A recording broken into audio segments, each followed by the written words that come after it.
It is Sunday, June 8th, and President Trump's SecDef, Pete Hegseth, just said active duty Marines are now on standby, ready to be deployed into downtown LA. Also, Trump collecting another scalp in his battle with legacy media this morning. Wait till you see who just lost their job. And more stories as well from around the country. But before we get started, do me a favor, like and subscribe if you enjoy these regular updates. So America's second largest city, once known as the City of Angels, Los Angeles, looking like a war zone this morning. California's Governor Gavin Newsom providing an update that he will not intervene, ordering state police and California Highway Patrol not to assist federal authorities, posting this on X.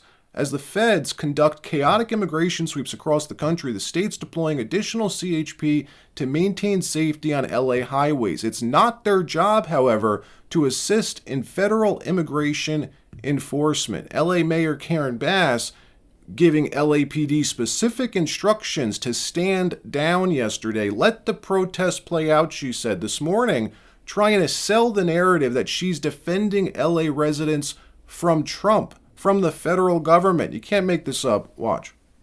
We are going to fight for all Angelenos, regardless of when they got here, whether they have papers or not.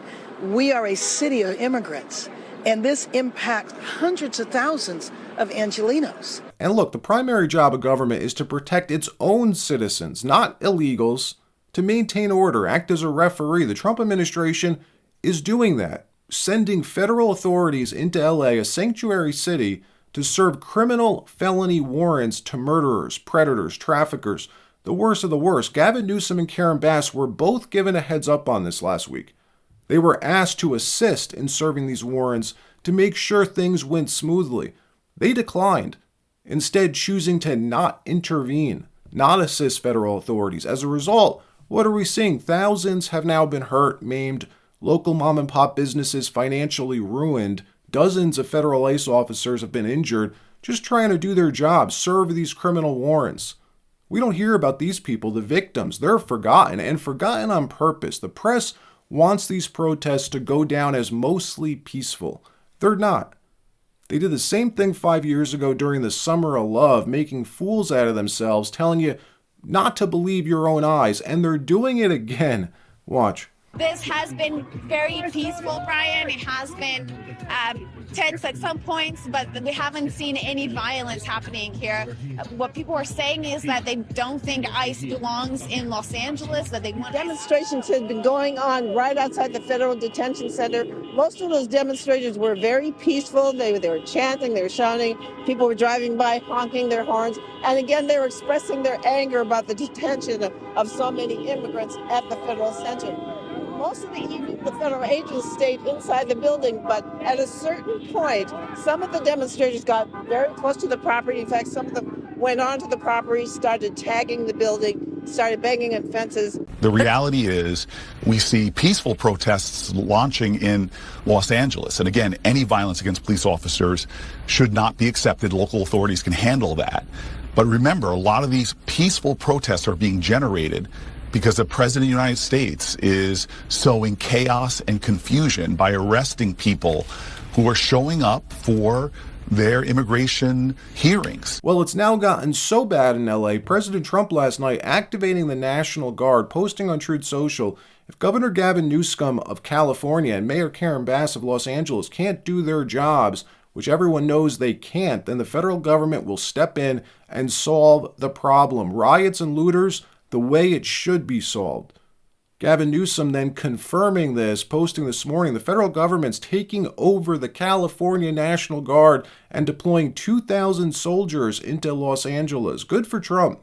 He's doing Newsom's job for him. Peacefully protesting is fine, but if you cross that line, if you put your hands on a cop or get violent, expect to get the hammer. And instead of trying to calm things down, Dems are escalating. LA City Council member Hernandez, a Democrat, calling to escalate the riots against ICE agents. Watch this.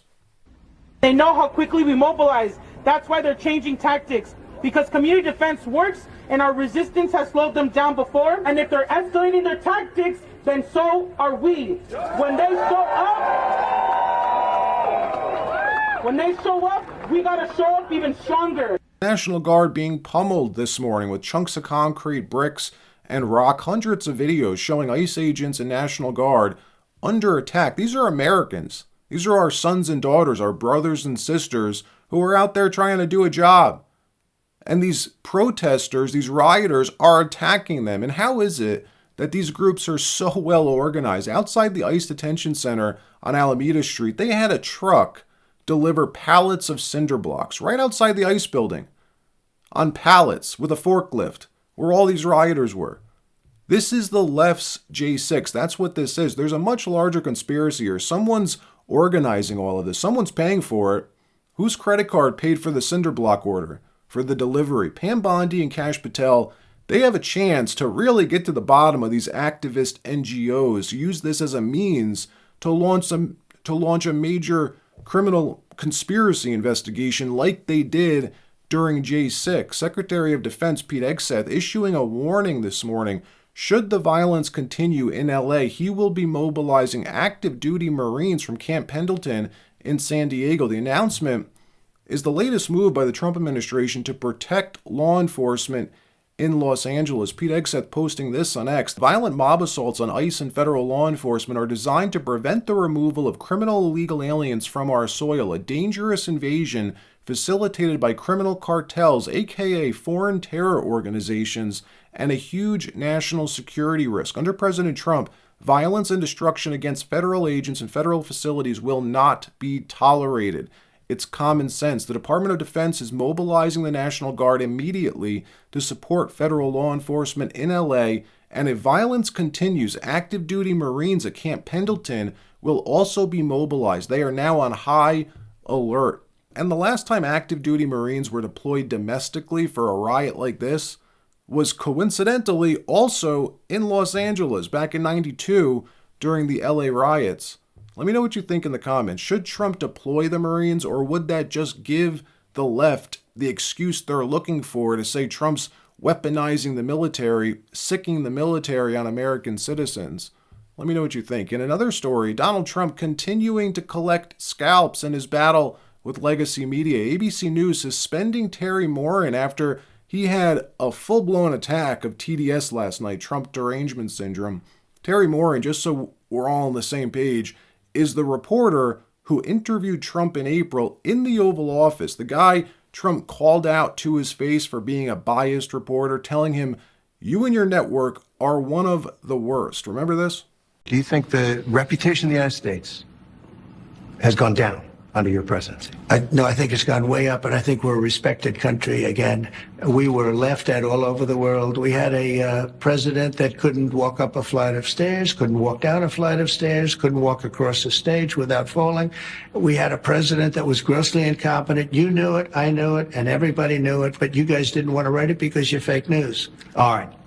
Thank you. And by the way, ABC is one of the worst. I have to be honest with you. Thank you. Well, this morning, ABC News suspending Terry Morin after posting this deranged message to X calling Stephen Miller a world-class hater. Stephen Miller is Trump's deputy chief of staff, a very powerful guy in D.C. Here's the post that got Stevie Morin suspended. He wrote this, which is now or since been deleted. He wrote, "The thing about Stephen Miller is not that he is the brains behind Trump, yet he is one of the people who conceptualizes the impulses of the Trumpets movement and translates them into policy." But that's not what's interesting about Miller. It's not brains, it's bile. Miller is a man who is richly endowed with the capacity for hatred. He's a world-class hater. You could see this just by looking at him, because you could see that his hatreds are his spiritual nourishment. He eats his hate. Trump is a world-class hater also, but his hatred only is a means to an end, and that end is his own glorification. That's his spiritual nourishment. This was ABC's most respected reporter. You gotta be kidding. These are the people they have working at these networks. All right, that wraps up this episode. Like, subscribe. We'll see you next time.